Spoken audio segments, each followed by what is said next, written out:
Hey guys, welcome back to my channel. I am Ashutosh. And friends, in today's lesson, we will be learning polynomials. Class 9th का है, chapter number 2 है ना जी, NCERT का है. सबसे पहले हम लोग बात करते हैं polynomials होता क्या है. तो polynomials एक अलजेब्रा, आप जानते ही होंगे अलजेब्रा, आपने पढ़ा होगा, 8 में पढ़ा होगा, 7 में पढ़ा होगा, उसी टाइप से रिलेटेड है. इसमें क्या होता है कि इसमें एक से ज़्यादा वेरिएबल्स होते हैं और वहीं इनका एक फॉर्मेट होता है. और पॉलिनोमियल्स जो होते हैं वो कई डिफरेंट टाइप्स के होते हैं. उन सब के बारे में बात करते हैं हम लोग. चलिए सबसे पहले हम लोग शुरू करते हैं. क्या होता है पॉलिनोमियल? तो पॉलिनोमियल का मैं आपको एग्जांपल दूंगा, आपको उससे अच्छे से समझ आ जाएगा. For example x² plus 2x plus 3, ये एक क्या है? पॉलिनोमियल है. क्योंकि इसमें वेरिएबल्स हैं और वेरिएबल्स का पावर नेगेटिव नहीं है और ना ही इनके पावर्स रूट में, अंडर रूट में आ रहे हो, ठीक है ना. तो इसमें एक बहुत इंपॉर्टेंट चीज़ होता है कि या तो ये जो वेरिएबल्स हैं उनके डिग्री 2 हो, 1 हो, 0 पॉजिटिव हो, या फिर उनके जो क्या बोलते हैं डिग्री हो वो मोर देन माइनस के किसी भी इंटीजर से हो, नेगेटिव इंटीजर, है ना. तो अब हम लोग क्या करेंगे, इसके टाइप्स देखेंगे. क्या होते हैं टाइप्स? आपको शायद पता भी हो क्योंकि आपने अलजेब्रा पहले पढ़ा हुआ है. आई होप आप सबको आता होगा, लेकिन मैं तब भी सिलेबस का पार्ट है तो बता देता हूँ. एक होता है मोनोमियल,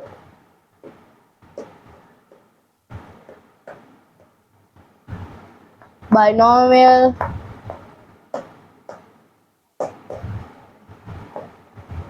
ट्राइनोमियल,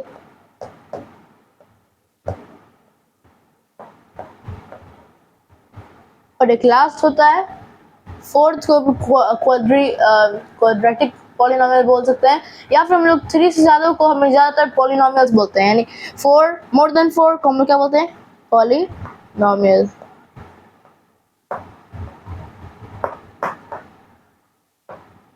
तो आखिर ये मोनोमियल होता क्या है? तो जो मोनोमियल है ये जो है आपका किसी एक वेरिएबल को रखेगा और एक ही इसका होगा. फॉर एग्जांपल यहाँ पे इसका एग्जांपल हो सकता है x² प्लस 1, ये है मोनोमियल. अब बाइनोमियल की बात करेंगे तो क्या हो सकता है? तो बाइनोमियल आपका कुछ भी हो सकता है. आप इसमें क्या कर सकते हो, आप इसमें जैसे कि आप ले सकते हो आप कमेंट करके बताओ, तो तक मैं सोच रहा हूँ कुछ क्या ले सकते हैं हम लोग इसमें. हाँ ठीक है, देखो इसमें हम लोग क्या कर सकते हैं, इसमें x³ प्लस x² इसमें 1. ट्राइनोमियल में माफ करिएगा, यहाँ पे सिर्फ x² होगा, यहाँ पे सिर्फ x³ प्लस x², यहाँ पे होगा x³ plus x² plus 2x, ठीक है ना. अब बात रही इसकी, किसकी? पॉलिनोमियल की. इसका एग्जांपल ले लो, थोड़ा सा अच्छा एग्जांपल लेता हूँ इसका मैं, ठीक है ना, ताकि आपको और अच्छे से क्लियर हो सके इस बारे में कि ये पॉलिनोमियल होता क्या है. इसका आप लोग एग्जांपल ले सकते हैं 4x⁻100 plus 2x plus 1 plus 3x, ठीक है. कुछ इस तरीके से आप पॉलिनोमियल बना सकते हो, है ना. अब मैं देखता हूँ कि आखिर NCERT में क्या दिया हुआ है ना, मतलब पॉलिनोमियल्स में पढ़ना क्या है इस साल. तो 10th में आप और अच्छे से डिटेल से पढ़ने वाले होंगे पॉलिनोमियल्स को. ये तो बस एक इंट्रोडक्शन टाइप का हो जाएगा आपके लिए पॉलिनोमियल्स, है ना. मैं भी बताता हूँ आपको क्या है. तो इसमें हमें ज़्यादा कुछ नहीं बताया गया है. इसमें पहला एक्सरसाइज है, एक्सरसाइज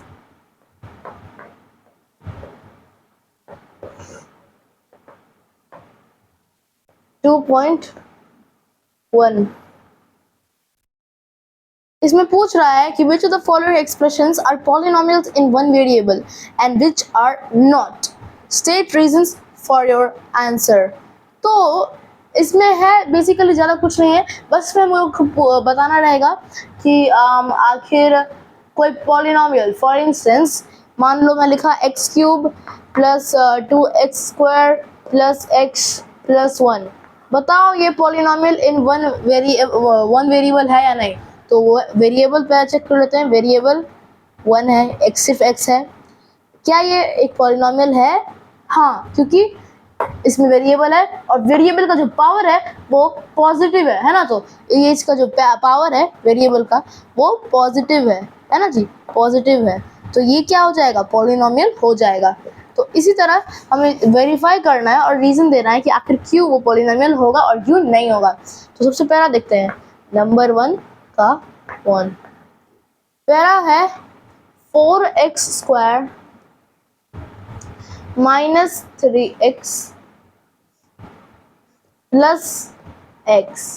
बताना है ये पॉलिनोमियल है कि नहीं। तो बिल्कुल है, क्यों, इसमें वेरिएबल है ना जी, ये 3 वेरिएबल है, वेरिएबल का पावर पॉजिटिव है, इसमें 1 है, इसमें भी 1 है ना। तो ये क्या हो जाएगा, ये पॉलिनोमियल होगा। तो इसका क्या हो जाएगा, yes it is a polynomial. Why? Because it has variable and which is the power in positive. अगला है y² प्लस √2। ये भी क्या है, पॉलिनोमियल है। वही सेम रीजन है ना जी, y के ऊपर स्क्वायर है, ये पॉजिटिव है, यहाँ पे एक वेरिएबल है और सिर्फ 1 है, इसीलिए तो 1 वेरिएबल भी आपको इम्पोर्टेंट ध्यान देना पड़ेगा उस बारे में। नंबर 3, तीसरा है 3√t प्लस t√2। अब क्या इसका होगा पॉलिनोमियल, जवाब होगा नो। मगर क्यों, जानो, इस बात को जानो। यहाँ वेरिएबल एक है, मान लिया इसका पॉजिटिव है, इसका भी पॉजिटिव है, लेकिन फ्रैक्शन में है ना। और मैंने आपको स्टार्टिंग में क्या बताया था, मैंने आपको बताया था कि अगर भी किसी वेरिएबल का पावर अगर रूट में आए तो वो एक पॉलिनोमियल नहीं होता है। याद करिए, अगर नहीं आप सुना ढंग से तो वापस जाके देख कर आइए उस पॉइंट पार्ट को, है ना जी। कि मैंने आपको सब बताया था कि अगर किसी पॉलिनोमियल का पावर नेगेटिव हो या फिर उसका जो पावर हो वो फ्रैक्शन में हो तो वो पॉलिनोमियल नहीं होता है, इसीलिए ये पॉलिनोमियल नहीं होगा। अगला देखो नंबर 4। नंबर 4 क्या है, y प्लस 2/y। क्या होगा ये नहीं होगा। क्यों, यह 2/y जो है, तो ध्यान से देखोगे तो क्या हो सकता है, 2 इंटू y⁻⁻1 लिख सकते हैं इसको, है ना। और यहाँ पर जो -1 है तो क्या है, नेगेटिव पावर है ना। क्या है, नेगेटिव पावर है, इसीलिए ये एक पॉलिनोमियल नहीं है। और देखो नंबर 5 को देखो, नंबर 5 क्या है, x⁻10 प्लस y⁻5। नो, क्योंकि क्या पूछा है, is all these are polynomial in one variable. तो उसमें क्या है कि उसमें वहां पर देख सकते हो पावर वो भी पॉजिटिव है, उसका पावर भी पॉजिटिव है, लेकिन ये x है और वो y है, ठीक है ना। दोनों जो है वो डिफरेंट वेरिएबल्स हैं, इसीलिए वो दोनों पॉलिनोमियल्स नहीं है, पॉलिनोमियल्स इन वन वेरिएबल नहीं है। अब हम लोग बढ़ते हैं एक्सरसाइज 2.1 के सेकेंड क्वेश्चन पे, है ना। 1 शॉट होने वाला है, तो अच्छे से देखो, अच्छे से समझो, ठीक है। अब इसमें क्या है, क्वेश्चन नंबर 2 में कोएफिशिएंट ऑफ x²। अब तुमको कोएफिशिएंट का मतलब तो पता ही होगा कि मान लो अगर यहाँ पे कुछ है 2x² प्लस x और तुमसे पूछ रहा है x² का कोएफिशिएंट क्या है, तो जिससे वो मल्टीप्लाई हो रहा है, यानी कि यहाँ पर जब 2 से मल्टीप्लाई हो रहा है तो 2 इज द कोएफिशिएंट, है ना। 2 जो है उसका कोएफिशिएंट हो जाएगा। उसी तरह से इस एक्सरसाइज को करना है, बताना है कि इस x² का कौन कौन सा हो सकता है कोएफिशिएंट। सबसे पहला नंबर 1 पॉलिनोमियल क्या है, आओ देखो, 2 plus x² plus x. Here you can see that we only have x². We don't have any constant term next to it or multiplied to it. So when there is nothing like that, we all know that it is being multiplied by 1, as 1 is the multiplicative identity of any number. So x² times 1 equals to x². तो x² का coefficient इस बार 1 हो जाएगा, ठीक है। और अभी तो तक दूसरा ऐसे में देख लो, अगर तो नोट डाउन करना है तो नोट कर लो। नंबर 2 देखो, नंबर 2 क्या है, 4 माइनस क्या कहा आया, 2 minus x square plus x cube, 2 minus x square plus x cube, ठीक है, एक्स स्क्वायर है। यहाँ पर भी सेम चीज है, पर यहाँ पर अगर तुम ध्यान दोगे इसका साइन नेगेटिव है, तो इसका कोफिशिएंट भी क्या होगा, नेगेटिव होगा। क्यों? क्योंकि उसका उसका जो पावर टर्म का जो साइन है वो नेगेटिव है। ये भी ध्यान में रखना होगा तुम लोग को, है ना। तो ये सब भी ध्यान में रखना होता है। अब देखो अगला क्या है, number 3, pi by 2 x square plus x. इसका कोएफिशिएंट यहाँ पे है पाई बाई 2, ठीक है। नंबर 4 है रूट 2x माइनस 1। यहाँ पे देखोगे एक्स स्क्वायर तो है ही नहीं, तो यहाँ पे इसका क्या हो जाएगा, कोफिशिएंट 0, क्योंकि अगर 0 से किसी भी नंबर को मल्टीप्लाई करेंगे तो उसका जो आंसर आएगा वो क्या होगा, 0 होगा, है ना। तो ये रहा क्वेश्चन नंबर 2। अब बढ़ते हैं क्वेश्चन नंबर 3 की ओर।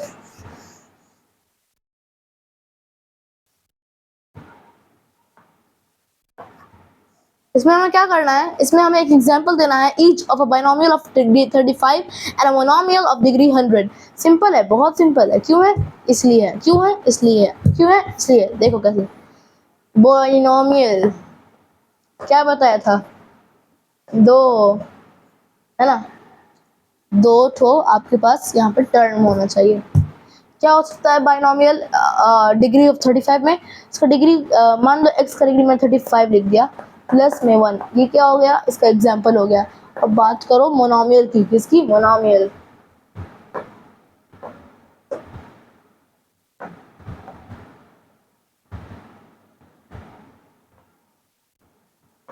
x टू पावर 100, ठीक है। आई होप आपको समझ आ रहा होगा, इसको एक बार आप नोट करो। आई होप आप लोगों ने नोट डाउन कर लिया होगा इसको भी। तो इसको इरेज करते हैं, अगले क्वेश्चन की ओर बढ़ते हैं।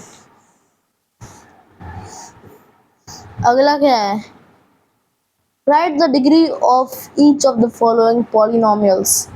अब डिग्री, क्वेश्चन नंबर 4, इसमें मैं पूछ रहा है पॉलिनोमियल का डिग्री कितना है in case of every single one of them. मैं तुम लोग को बता दूं कि आखिर डिग्री क्या होता है और किसका होता है। मान लो अगर मैंने आपको एग्जांपल दिया है 4x to the power 4 plus 3x cube plus 2x square plus 2x। अगर अब तुमसे पूछ दे कि बताओ ये जो तुमको पॉलिनोमियल दिख रहा है इसका डिग्री कितना है, तो इस केस में हम लोग उसके सबसे बड़े डिग्री यानी सबसे बड़े पावर वाले वेरिएबल की ओर जाते हैं। इसमें क्या है, 4 है, तो इसका डिग्री क्या हो जाएगा, इसका डिग्री हो जाएगा, degree of polynomial will B 4। अब समझ आया, समझने के लिए मैं उसको नहीं मिटा रहा हूँ। सबसे पहले नंबर 1 देख लो, पहला है 5x cube plus 4x square plus 7x। इसमें सबसे ज़्यादा पावर क्या है, 3 है, तो क्या हो जाएगा, 3 हो जाएगा। नंबर 2 इसका क्या है, 4 माइनस वाई स्क्वायर, इसमें तो एक ही है, तो क्या हो जाएगा, 2 इसका हो जाएगा आंसर। अगला देखो, देख लिए, तीसरा देखो कहाँ गया जी, हाँ question number 3, 5t minus root 7 क्या हो जाएगा, कोफिशिएंट 1 है तो 1 हो जाएगा, कोफिशिएंट नहीं पावर, इसका डिग्री ऑफ पावर 1 है। अगला है 3, क्वेश्चन नंबर 4 का 4 है 3, इसमें क्या है, इसको x द पावर 0 बोलेंगे, क्योंकि आपको तो पता ही होगा एक रूल होता है कि अगर किसी भी नंबर का पावर 0 है तो उसका वैल्यू कितना होगा, 1 होगा। 3 इंटू 1 3, इसीलिए उसका पावर 0 दे देते, तो उसका डिग्री क्या हो जाएगा, उसका degree of polynomial will be 0। Understood, let's move to the next one. अगर आपको अच्छा लग रहा है वीडियो तो लाइक कर दो गाइस प्लीज़, बहुत मेहनत लगता है इस वीडियो बनाने में। आप देख रहे हो कि बहुत ही प्रॉब्लम हो रहा है लिखने में, क्योंकि यहाँ पर ट्राइपॉड लगा हुआ है, बहुत ही मुश्किल से वीडियो बन पा रहा है। मैं इसको ट्राई कर रहा हूँ सेट करने का, थोड़ा सा ना साथ देना, ठीक है ना, तो ताकि ना मैं आपको अच्छे से पढ़ा सकूँ। मैं क्लाइंट किसी तक यहाँ तक मैं आपको पढ़ा सकूँगा, ठीक है। तो ये यहाँ पे आसानी से मैं आपको पढ़ा पाऊँगा, है ना जी। तो देखो अब है हमारे पास क्वेश्चन नंबर 5। क्वेश्चन नंबर 5 क्या बोल रहा है? Classify as linear, cubic and quadratic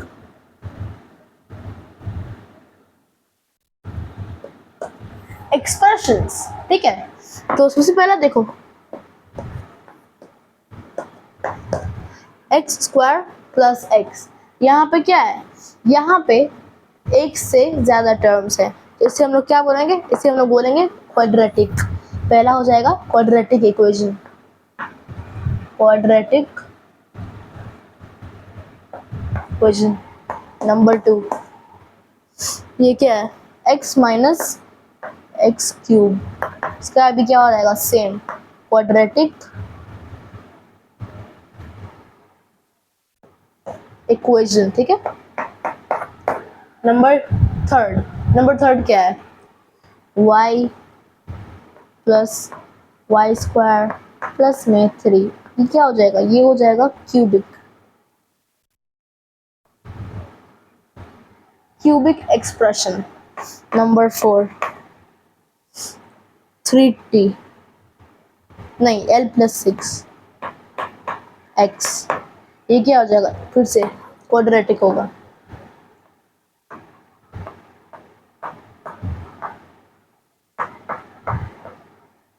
number 5 3t, अब यहाँ पे इसके अलावा कोई और टर्म तो है नहीं, तो क्या हो जाएगा? लीनियर, ठीक है।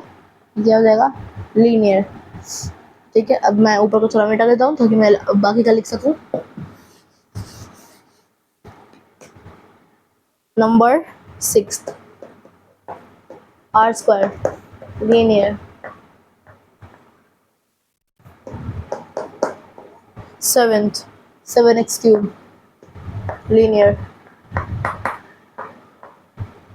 गाइज इसी के साथ हम लोग का एक्सरसाइज 2.1 क्या हो चुका है? ख़त्म हो चुका है, ख़त्म। आगे बढ़ते हैं एक्सरसाइज 2.2 के ओर। हाँ, अब देखना पड़ेगा आखिर 2.2 में है क्या।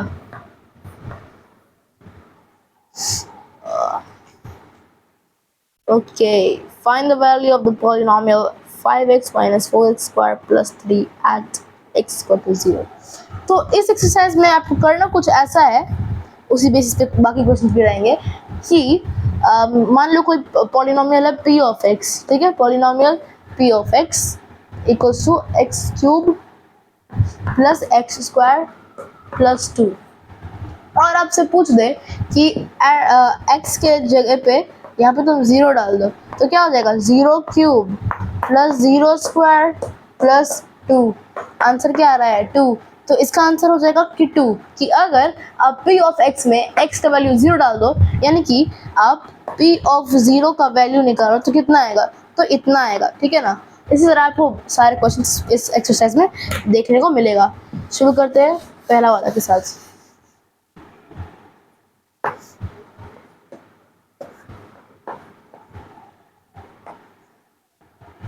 पहला है find the value of p of x। अच्छा, p ऑफ, ये मान लो पहला नंबर है, ठीक है ना। p ऑफ x का वैल्यू दिया हुआ है, क्या है? 5x minus 4x square plus 3 eight, अब शुरू होता है पहला नंबर x इक्वल्स टू 0 के साथ। इसका आंसर निकालते हैं। p of 0 equals to 5 into 0 minus 4 into 0 plus 3, क्या आ जाएगा आंसर? 3, ठीक है। अब बात करते हैं नंबर 2 की। अगर आपको आंसर देखना है तो पॉज करके देख सकते हो, ठीक है ना। अब है x का वैल्यू y माइनस 1 रख के देखो क्या हो सकता है। p of minus one equal to 5 into minus one, minus में 4 इंटू वन, क्योंकि माइनस वन का स्क्वायर क्या तो 1 होता है, प्लस में 3, कितना हो जाएगा माइनस 5 माइनस 4 प्लस 3 रहेगा माइनस 6। ठीक है, आंसर। अब है अगला नंबर 3। नंबर 3 क्या है, x इक्वल्स टू 2। देखो p ऑफ 2, 5 इंटू 2 10 माइनस 2 का स्क्वायर 4, 4 इंटू 4 माइनस 16 प्लस में 3, आंसर क्या माइनस 3। ये रहा एक्सरसाइज 2.2 का क्वेश्चन नंबर 1 का सारा सॉल्यूशन। ओ अब देखो बढ़ते हैं अगले वाले की तरफ, क्वेश्चन नंबर 2। अब आखिर क्वेश्चन नंबर 2 है क्या गाइस, आओ पढ़ते हैं साथ में। Find p of 0, p of 1 and p of 2 for each of the following polynomials। अच्छा जी, क्वेश्चन क्या है, इस क्वेश्चन में आपको p of 0 निकालना है, p of 1 निकालना है और p of 2 निकालना है for certain polynomials given। सबसे पहला है p of y equals to y square minus y plus 1। अब इन वैल्यूज को डाल के देखना है, ठीक है, बड़ा सिंपल काम है। p of 0 डालकर देख लो, 0 माइनस 0 प्लस 1 1। अब दूसरा है, इसी में आप p of 1 का वैल्यू डालकर देखो क्या आ रहा है, 1 माइनस 1 प्लस 1 1, ठीक है ना। अगला देखो p of 2 का वैल्यू डालकर देखो, 4 माइनस 2 प्लस 1, कितना आ रहा है 4 माइनस 2 2 प्लस 1 3। ये रहा क्वेश्चन नंबर 1। अगला कुछ नहीं, हलवा है ये चैप्टर, हलवा है ना, हलवा है। p of t equals to 2 plus t plus 2t square minus t cube. ठीक है, सबसे पहला p of 0 डाल के देखो, 2 plus 0 plus 0 minus 0 2। अब जाके देखो p of 1, 2 plus 1 plus 2 minus 1, ये 2 plus 1 3 3 plus 2 5 5 minus 1 4। ठीक है, अब देखो p of 2 डालकर देखो, 2 plus 2 plus 2 into 4 8 minus 8 8 minus काट दो, क्या बचेगा 4। क्या हो जाएगा इसका आंसर हो जाएगा 4। ठीक है, ये समझ आ गया होगा। अगले पे चलता है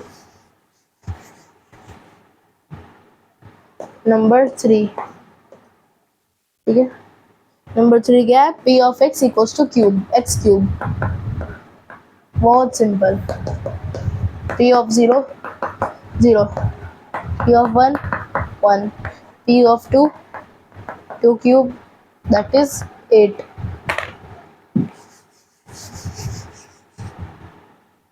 क्वेश्चन नंबर 2 के लास्ट वाला question, p of x equals to x minus 1 into X plus 1, x minus 1 into X plus 1।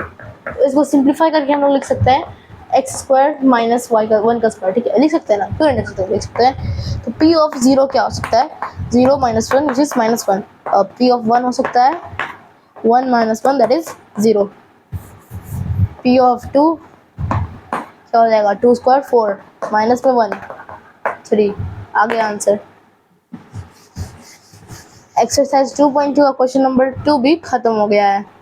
अब क्या पूछ रहा है, verify whether the following are zeros of the polynomial indicated against them. अब zeros of the polynomial क्या होता है भाई, अच्छा सवाल है, आपको समझ में आना चाहिए अगर आप सीरियस हो। तो देखो क्या दिया हुआ है, वही मान लो पहला क्वेश्चन देख लो, इसमें क्या है, पॉलिनोमियल है p of x equals to 3x plus में 1 और x अगर हम लोग -1/3 ले लें तो क्या आंसर आएगा। अगर -1/3 x का वैल्यू डालने पे इसका वैल्यू 0 आता है तब ये जो पॉलिनोमियल है -1/3 इसका 0 हो जाएगा। ऐसे समझ नहीं आएगा, उसको सॉल्व करने के बाद समझ आ जाएगा। 3 इंटू -1/3 प्लस में 1, 3 का था -1 प्लस 1 0। देखो वैल्यू 0 हो गया, यानी -1/3 जो है वो 0 है। तो बस लिख देना है कि yes it is the zero of the polynomial p of x because the value of p of x after putting x equals to -1/3 is giving 0। ठीक है, देखो अब अगला देखो 3 का 2 देखो, बहुत लंबा एक्सरसाइज है।